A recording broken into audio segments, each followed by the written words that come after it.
Final Destination. That's the topic today. That's what I want to talk about. It's going to be a nice and simple one. I'm analyzing the franchise's portrayal of death, the natural force, as a conscious being with motivation and goals. I'm doing a character study of capital D, death. Got it? Sick. Let's go. Part 1. The formula. If you're unfamiliar, I'm going to give you as brief a rundown on each movie as possible, which shouldn't be hard because thankfully every movie follows basically the exact same formula. Watching them all in a row feels a bit like you've entered a time loop, but like a fun time loop with gore. In every movie, the lead protagonist has a premonition about a mass fatal disaster that will kill them and their friends, and manages to get themselves and a handful of people out of the situation before the accident happens, thus cheating death. And death doesn't like to be cheated, so it comes after the survivors. They all go on to die one by one in so-called freak accidents as death tidies things up. The protagonist does their best to stay ahead of death, following further signs and premonitions. Hunt, listen to me, buddy. Listen, no water, okay? Stay away from water. Learning the rules as things progress. 2 or 3 people survive to the end, thinking they've escaped, only for one last stinger accident to hammer in that no, death still has the upper hand. The first movie follows Alex Browning taking a trip to Paris with his French class when he has a vision of the plane exploding. Alex? His panic gets him, a handful of classmates, and one of his teachers thrown off the plane before takeoff. It does explode, of course, making Alex look real suspicious and putting the FBI on his case for the rest of the movie. Alex keeps seeing signs and omens, driving him to be present at the scenes of both Todd and Miss Luton's deaths, which really doesn't help his case. He's trying to protect them, but I mean, you got your fingerprints all over that knife, buddy. What did you expect? 4 of the 7 survivors die before the end of the movie. Alex, Clear, and Carter make it to the end, thinking they've broken the chain, and end up in Paris 6 months later to celebrate their second chance, only for the cycle to begin again, ending the movie with Carter's death. Final Destination 2 follows Kimberly Corman, who blocks traffic after foreseeing a massive fatal pileup, keeping a bunch of people off the highway when the pileup occurs. Kimberly sees signs similar to how Alex did, and she's not the only one, but she also gets more straight-up visions of the future after her initial premonition, seeing things yet to happen from her own perspective. This movie is the only one in the franchise to feature a recurring lead, with Clear returning, and it's also the last one to have any survivors make it through the end. Kimberly and Thomas survive, which we'll get back to later. Final Destination 3 follows Wendy Christensen, my best friend, Wendy Christensen, foreseeing and avoiding a roller coaster derailment. This one has my favorite version of Signs and Omens, with the photos Wendy took at the amusement park hinting towards every coming accident, the fire-like exposure across Ashley and Ashlyn, the weight coming down on Lewis's head, Erin's hand pinned to her face with a nail gun. It's fun. It slaps. This is also the first one to concretely kill off its last remaining survivors all at once at the end, with another foreseen accident they can't escape from this time. Man, that looks like it hurt. I bet it caused some royal pain. Ah? That's a sky-high joke.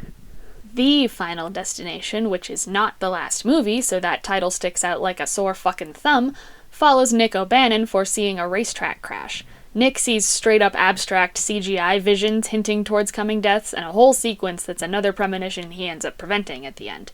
They all still die, though. And Final Destination 5, the current last installment until 6 comes out, follows Sam Lawton foreseeing a bridge collapse. Clues and omens in this one are more subtle for the most part, things like Olivia's picture frame breaking over her eye. 5 isn't my favorite overall, but it does have my favorite ending of the series. You have 5 seconds to decide if you want to watch these for yourself without spoilers, because I'm gonna give it away.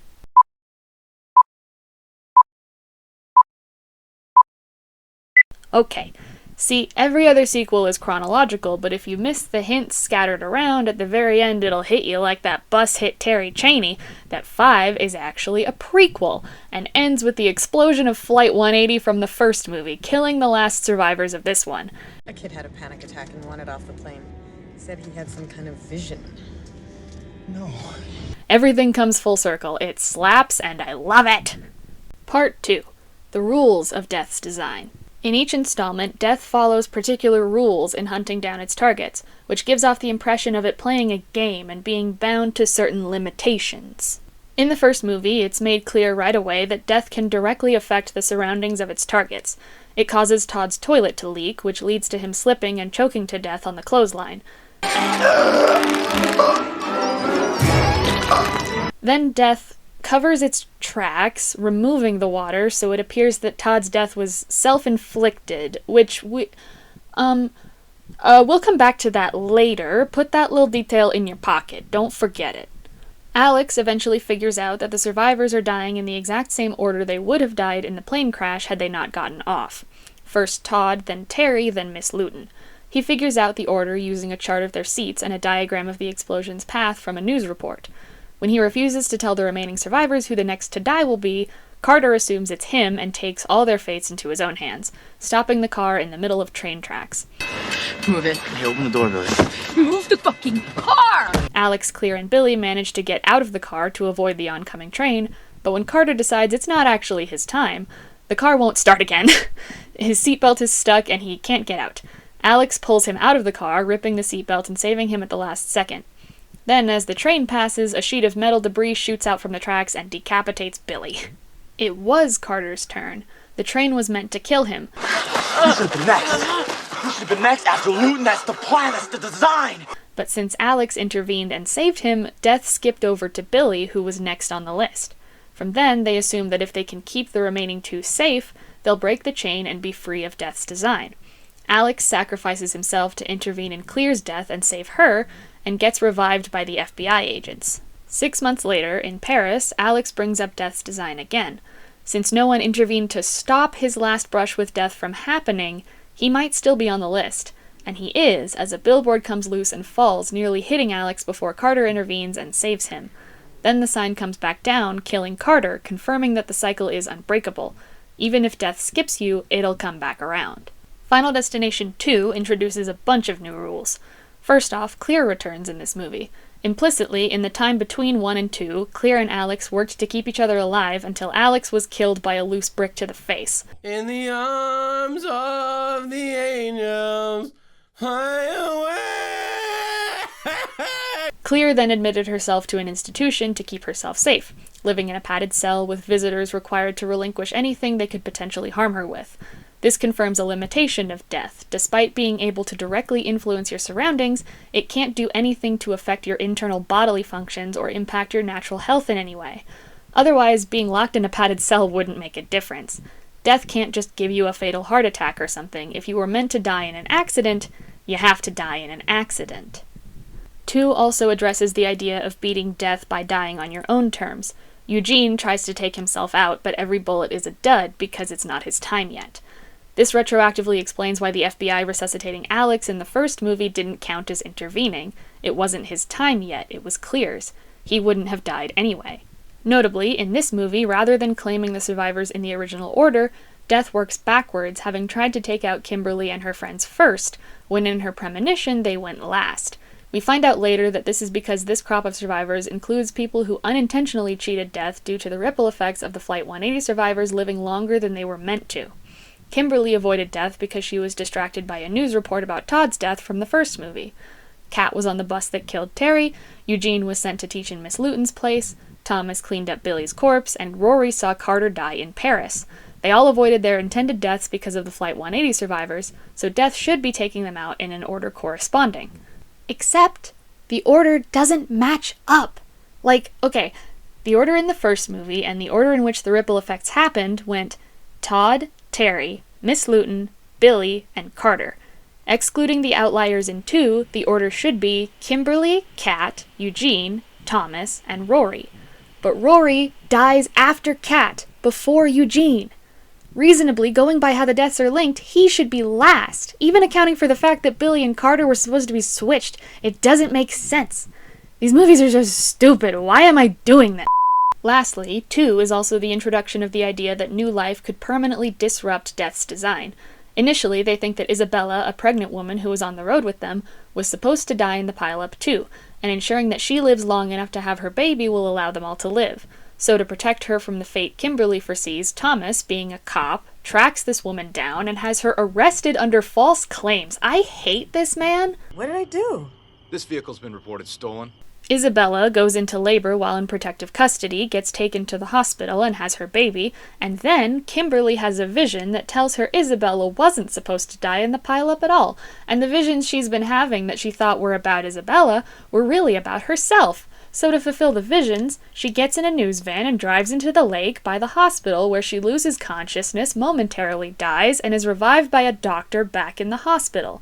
So because she has a new life, she and Thomas apparently get to live. This convoluted, contradictory nonsense is the reason I didn't get to watch Thomas get crushed by an anvil. But oh ho ho, what's this? You can't die before it's your time. And remember how it worked in the first one? Alex being revived wasn't an intervention because it wasn't his turn to die yet. And who didn't have a brush with death before Kimberly, who we know was at the bottom of the list, took that plunge? Whose turn is it really? Ding ding ding! Thomas! I think implicitly, Kimberly was kept in some kind of stasis to ensure that she would be revived and wouldn't die before her time. She and Thomas only think they're safe, and even though we don't see any direct confirmation later in the series, it's safe to assume their numbers come back up eventually. Which means in terms of canon, we have no idea if the new life loophole actually works or not. But hey, just because Kimberly and Thomas don't die at the end doesn't mean we don't still get a stinger death. It's just not one of them. It's fucking barbecue monologues over here. My barbecue! Moving on. 3 doesn't add any new rules to Death's design, but it does expand on one in a way I see fit to mention. At the Tricentennial, before the ending scene, Wendy's used the clues in all the photos she took to save Julie and Kevin, and it's her turn. As Ian McKinley walks onto the fairgrounds, she puts the pieces together from her photo, where she's wearing a McKinley High School shirt, and concludes that Ian is going to cause her death. As he talks, taunting her, Man, I would be paranoid too. You have to stay away from me! Do I cause your death? Just like you caused theirs? Just tell me how to start it off! Let's get this over with! a set of fireworks shoot off behind her, and she notices in time to hit the deck and pull Kevin and Julie down with her, avoiding the blast and causing Death to reroute and kill Ian. Now, I don't know. This might have been super obvious to other people, but my assumption before this moment was that you couldn't intervene to prevent your own death. Someone else had to save you. But Wendy saves herself, so nope, it is possible to intervene on your own behalf. Neat. 4 also expands a little on an established rule. George, like Eugene, attempts to take himself out. I've been trying to kill myself all day. He explains that one of his failed attempts was by overdose, which failed because he puked up the pills. Death can't influence somebody's bodily functions to kill them, but it can be done to keep someone alive if it's not their time yet. This reinforces my idea that Kimberly was kept in a stasis that allowed her to be revived in 2. Do I think Death is doing this? No, and I'll circle back to that later. 5. The current final installment introduces the concept that by killing someone else, you can slot into their place in the design and live on their stolen time. We kill someone, we get their life. Nathan accidentally causes his coworker Roy to die in his place, successfully removing himself from Death's cleanup list and stepping into Roy's place instead. This motivates Peter to try and kill Molly, because Molly was never set to die in the bridge collapse. He wants to steal her time to save himself. In the end, Peter kills Agent Block and Sam kills Peter, so Sam gets the stolen time. This loophole does come with the caveat of being a total gamble, however, because there's no way of knowing how long any given person is going to live. Sam and Molly die on Flight 180, implying Block was set to die around that time too. And in the very last scene, Nathan learns explicitly that Roy would have died very soon anyway due to an enlarged blood vessel in his brain. They said he'd be dead any day now. Any day. Then plane debris takes Nathan out. He and Sam barely bought themselves any time at all. So, to summarize, the rules of Death's design are as follows. If you're part of a group of people who somehow avoided the fatal disaster that was intended to end your lives, Death will come back for you. Death will come for you in the same order it would have taken you in the disaster, or an order loosely corresponding to additional factors, if there are any. If you act in time to avoid it, or someone else intervenes and saves you, you'll be skipped and placed at the end of the cleanup list to be circled back to later. Death can affect your surroundings to kill you, but it can't do anything to you internally like stop your heart. You will not die until it's your time, and both surroundings and bodily functions can be affected to ensure that. There are 2 potential loopholes to buy yourself some time: introducing new life that wasn't meant to be, and killing someone else and living off the remainder of their stolen time. However, the effectiveness of these loopholes is shoddy at best. These are the main rules Death abides by, but before I can get into what this tells me about its character, I've got to talk about someone else first, because you can't talk about Final Destination without talking about him. Part 3. William Bloodworth. William Bloodworth is a mortician who appears in 3 of the Final Destination movies. His role when he shows up is to provide some cryptic warnings or advice, make it evident he knows more than he's letting on, and disappear, having completely stolen the show. Bloodworth first appears in the first movie when Alex and Clear break into the morgue to get a look at Todd's body because they don't believe he killed himself. Bloodworth is the one who introduces the idea of death having a design, a grand, predetermined plan that Alex and the others cheated by walking off the plane, forcing death to create a new design for them. He describes death as sadistic, controlling, and wrathful. In the second movie, Clear takes Kimberly and Thomas to the morgue to speak with Bloodworth, asking him to help them beat the design. He reiterates, You can't cheat death. but he does tell them about the new life loophole. He's absent from 3 and 4, but returns in 5. First, at the memorial after the bridge collapse, he warns Sam and Peter to be careful. Then Sam sees him at the gym after Candace's death. Then later, outside the massage parlor after Isaac's death, he appears again, and Sam confronts him about stalking them. He explains that he's seen this scenario before, and, like in 2, presents them with the stolen time loophole. He's a mysterious character. He only has a total screen time of about 8 minutes across the franchise, and he's one of the most iconic things about it. Most likely, he's either some kind of ambassador of death, a representative who observes in death's place and cleans things up when need be, or he straight up is death. I personally think ambassador, so that's the angle I'm coming at this with. Either way, he has a connection for sure, and his presence tells us a couple things about death. When Bloodworth crosses paths with the survivors, he doesn't sugarcoat what they're up against. He makes sure they know when it comes to death. You don't even want to fuck with that Mac Daddy. But he also never actively discourages them from trying to defy their fates. He tells Alex and Clear about the design. He offers new life and stolen time as potential loopholes. These loopholes don't really work, or end up being irrelevant, but that's sort of the point. Bloodworth knows these people won't make it in the end. He wants them to believe they could have a chance, though, because this is a game, and the competitors fighting is what makes the game fun. Bloodworth seems to enjoy what he does. Going chronologically through the narrative, 5, then 1, then 2, he gains more energy each time, starting a little more somber and almost reluctant in 5, and by 2 he's at peak enthusiasm. Dead, yet still fresh. Which makes sense. It's implying he got more and more accustomed to this as time went on. Regardless, there's always a degree of enjoyment in his appearances. He speaks with gravitas and fervor. He likes to tease and taunt. He's having fun. Bloodworth's attitude, his dark enthusiasm, everything he says about death gives me the impression of a death that likes to play. Bloodworth knows this, and he knows how death likes to play its game because he likes to play too. Part 4. Death's Game. A pretty easy interpretation of death in these movies is a petty control freak. Every now and then it gets slighted by chance and throws a tantrum, taking it out on the survivors by stringing them along, reveling in its sadism as it crosses them off its list one by one in the most brutal, traumatizing ways it can manage, balancing the scales, taking vengeance. The frequency with which these incidents happen is notable, though. It didn't start with Flight 180, and in 5, Bloodworth says he's seen this before. It's a documented phenomenon with a consistent pattern, and the visionaries are always caught off guard by their premonitions. There's never any implication that they've experienced clairvoyance before. One established psychic would give a different impression, you know?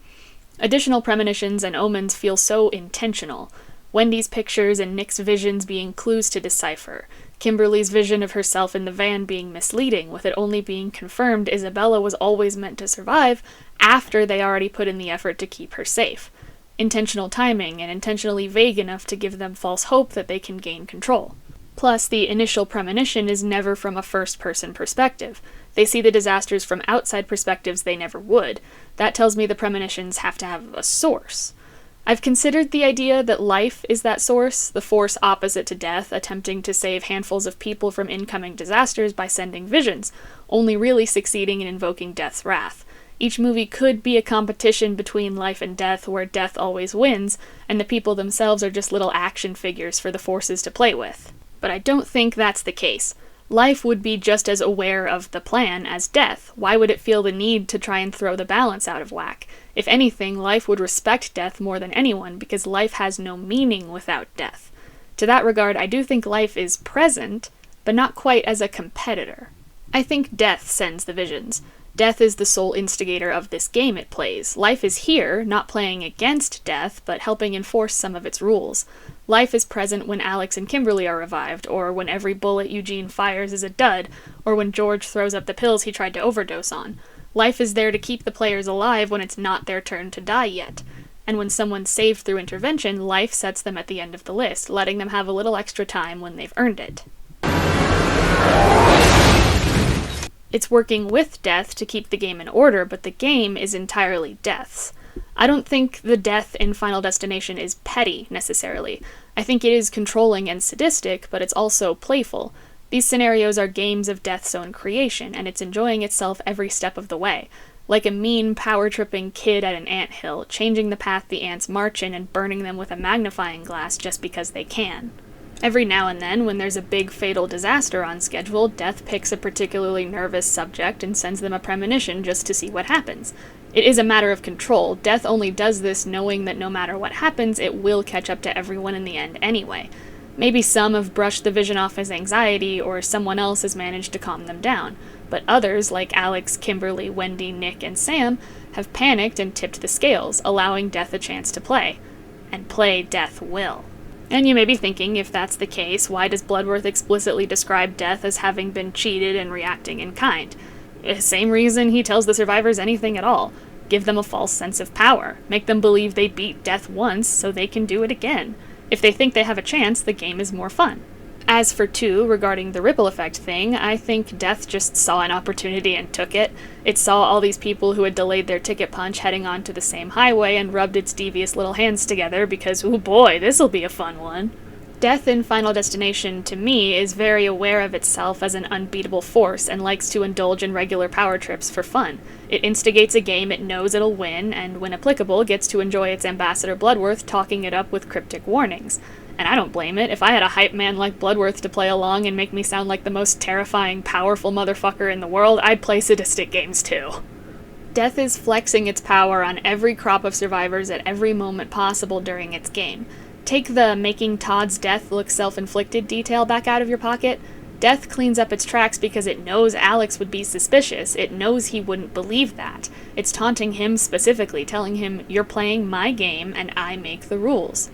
As the game is played, Death constantly taunts. It has a sense of humor. It burns a racist alive to a song about acceptance and friendship. It sends its unwitting participants more visions and omens, sometimes even intentionally misleading them, like it's saying, "Try your best, I'll still get ya." And when the last few left think they've won, it lets up for a bit, only to come back swinging again to let them know the game doesn't end until they're dead. It doesn't really do all this out of anger at being cheated, it just lets the survivors think that. It's the instigator, and it does all this for its own amusement because it's powerful enough to justify it. Death does this for fun because it knows it won't lose. Part conclusion. I'm not gonna pretend I'm trying to say anything particularly deep with this video. I've just been hyperfixating on this franchise and wanted an excuse to let the worms eat my brain a little. I didn't expect to uncover anything deeper than the surface themes of these movies by digging into them, and I didn't.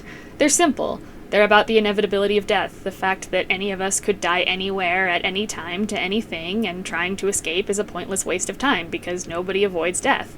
You didn't need me to tell you that. Even if you haven't seen any of them, you probably knew from the concept alone. They're simple and straightforward, and they don't need to be anything deeper than that. That's why they're pretty repetitive. No one really comes to Final Destination for the story, or the characters, or the themes. They come for the disasters and the over-the-top spectacle deaths. We come to have fun, just like death itself does. And yeah, in real life, death is a wholly neutral force. In real life, when people die suddenly and unexpectedly, it's not because they've unintentionally angered an unseen force that's out for revenge, or, per my interpretation, because the unseen force is indulging in a power trip for shits and giggles. In real life, death isn't a conscious, cruel force, and sudden deaths just happen. That truth is something I think is well represented by the movie Spontaneous, so if you're looking for something with similar themes that's a little more sincere, there's that. There's Spontaneous. But this video is about Final Destination. I'm not here for sincerity, I'm here for bombastic kills. It's fun for me, as someone who's deeply afraid of death, in particular fatal accidents, to have my fear pushed so far into ridiculousness that it doesn't scare me and I can just have fun with it. I think that kind of thing is just as valuable in horror as something that causes bone-deep fear or discomfort. Do you get me? I'm not trying to say the Final Destination movies are the best thing out there, obviously, they're not. They reek of the early 2000s with casual misogyny, racial tokenism, and stereotypes, but if you can cringe that off, embrace the schlock, and enjoy them for the bombastic fun they are at their best, I think there's something to enjoy in every installment of Final Destination. 1 is a fairly grounded start in comparison to the rest of the series. It's the slowest burn they manage, and I think it's genuinely good. The additional conflict of the FBI on Alex's case contributes to the tension pretty well. That aspect doesn't show up again until 5, and it's at its best here. It also has Devon Sawa embodying the peak of my anxiety and that Charlie Day conspiracy board meme simultaneously while drowning in his own sweat as Alex, which is delightful to watch. None of the other protagonists do unhinged like him. Tetanus. Nice one. You tried to capitalize, but I caught you. You fuck. I could beat you. 2 has the best effects and some of the most memorable kills. Evan's death is my personal favorite because of the way it builds and builds until, boom, ladder to the face. It's so fun. If you have any interest in special effects, 2 is probably the one for you. The highway pileup is the best disaster of the series, and most of the deaths are pulled off really, really well. 3 is my personal favorite, with my favorite form of the clues, and Mary Elizabeth Winstead's performance as Wendy sells me the whole way through. Like, her panic after her premonition leading up to her boyfriend dying legitimately makes my heart ache a little. No, don't push the button! Don't push the button! Let me out! Let me out! Win, it's all right. No, it's gonna crash! It's gonna crash! Jesus! She didn't have to go so hard for this movie, but I love that she did. Wendy's the closest a visionary comes to going off the rails since Alex, and I love her. I also very genuinely like Wendy and Kevin's dynamic. I like that they're the only leads who don't have any romantic chemistry. They're friends supporting each other after their partners died, and I think that's sweet. Also, this match cut slaps. 4 has George, who's great. I like George. Most interesting character in the series, honestly, recovering alcoholic who's mourning his family. His death makes me genuinely a little sad. 4 also has very fun opening credits, and maybe the funniest death in the series when Andy gets blown into the fence and this happens. Boneless mechanic. He's just meat! And 5 has what I think is the best disaster since 2, with the bridge collapse, as well as giving us an actual human villain for the first time. That's great. Peter really brings the unhinged energy back to the series, and losing his mind with grief and resorting to murder to stay alive, he's very fun. It also has that absolute banger of an ending. These movies know what they are. They don't try to be anything else. I love them for that. They're a sweet little treat when I just want to have fun and watch death frolic on its playground, stomping ants in the most brutal ways it can think of. I am Nick O'Bannon, and Final Destination is a giant chocochino with whipped cream, chocolate syrup, caramel, and sprinkles. Death is coming. It'll get all of us eventually. Treat yourself to some sugary trash. 2 is also the introduction of the idea that new life could fuck. New life can fuck. Which means in terms of canon, we have no idea if the new life loophole the frequency which with, god damn it, and when applicable, gets to enjoy its ambassador Bloodworth talking it up with I think there's something to enjoy in every installment of Final Fuck.